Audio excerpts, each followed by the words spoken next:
Here is my analysis for EH. The breakout happened over here when it took out the highs at 13.5.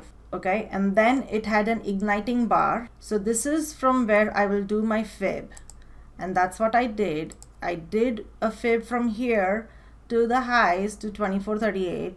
I get the 50 point retracement here and 61.8 retracement here.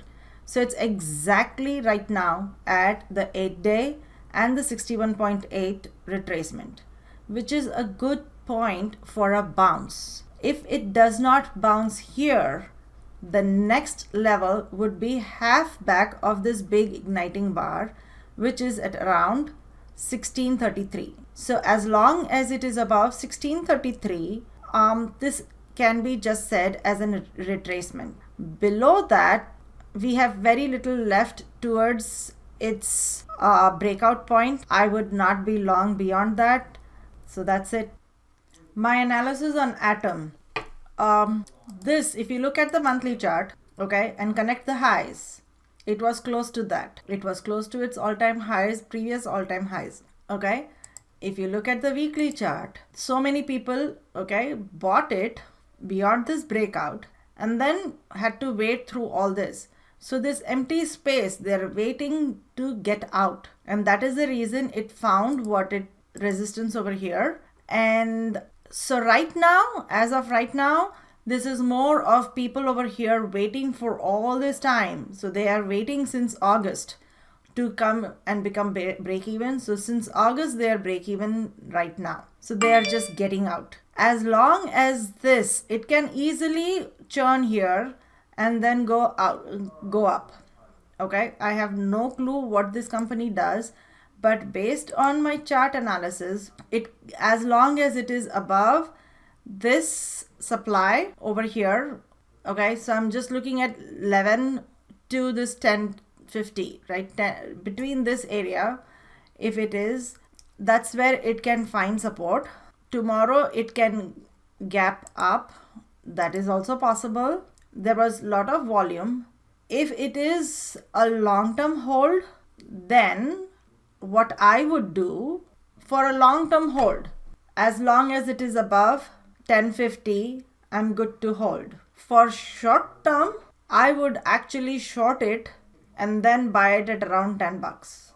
So that's my analysis on Atom. So let's analyze the chart of FUBO. Over here, it is still above the 21-day. So nothing wrong with it. It is holding it. So as long as it is about $25, even for a swing trade, it's a fine trade. Now, if we look at the weekly, what is happening here? It broke out from here, went up, and now it is finding some resistance. You can say resistance, you can say it's just consolidating, but as long as this was its previous highs, okay, so as long as it's about 22, it's fine.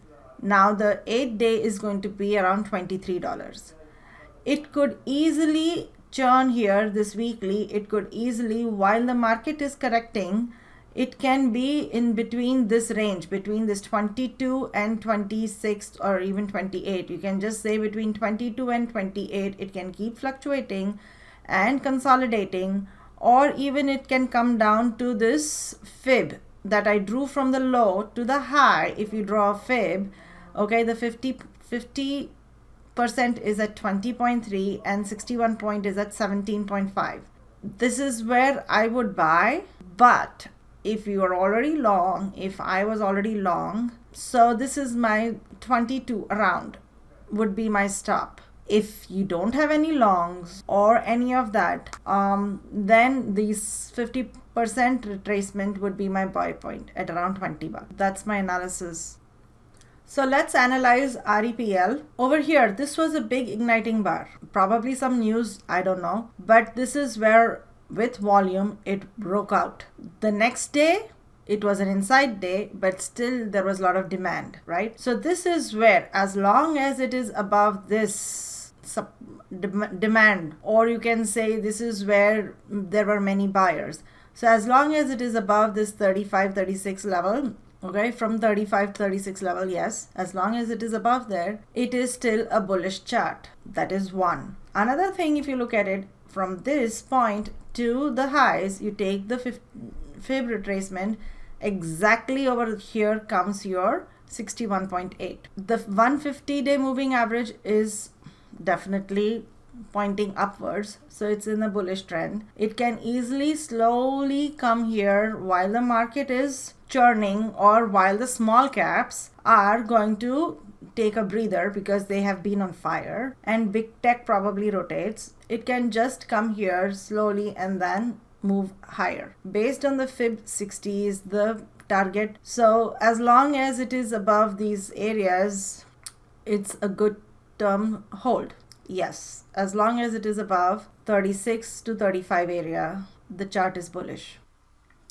So let's analyze Amazon. Amazon is in a Bollinger Band squeeze, okay, very tightly squeezing, and the Bollinger Band just about to break out. There is a squeeze and it is turning blue, which means it is turning bullish. Another thing, if you look at with moving averages, if you look at it, it has gone sideways for so many days. It is in a flag. By consolidating for so many days and not doing anything, not only it has a Bollinger Band squeeze, which means it is going to make a big move. It has slowly come towards its 150-day moving average, which is over here on this white line, this white moving average. Now over here, as long as it is above this 150-day moving average and this all consolidation, okay, which is at around 30.20, anywhere below 30.20 comes 3,000. Correct? So as long as it is above 3,000 to 30.20, Amazon is fine to hold. It is working all this excess that it had for all these months. Okay, see how much difference it had away from its 150-day moving average. So what it has done nothing but consolidated for last August. It made its highs. After that, it has done nothing. It came down and it came down to this 2900 to 3,000 area. From there, it has just gone sideways, and now it's probably there to make a big move. This is the most bullish chart. We are in a bullish market, plus it has done nothing for 3 months. According to me, we are fine over here as long as it holds. But because this is such a big stock, the losses can seem very huge. So as long as trying to have a stop at 30.20 may not be feasible, so as long as it holds today's low, it's fine. That's what I would do. That's my analysis in Amazon. So here is a chart of DraftKings. Over here, when it had its highs at around 64 and it kept falling, okay, and it came to its trend line. If you look at it, it is trend line over here. It came here. Now let's see what it does. First of all, when you take a fib from the highs to the lows, as long as it does not take out the 61.8 retracement, it is bearish. So there is no new long trade as long as it is above 54. That's the first thing to note. But if you look at it, if you're already in it, or if somebody is already in it, then it is actually 1 touch, 2 touch, 3 touches to 61.8. It has tried to break above. So now it is above the 21-day moving average. It is above the 8-day. It is still consolidating just underneath the 61.8 retracement. So as long as it is above 47.50, that would be my stop. It's good to go. But to initiate a new long, for me, it would be above this 54 area.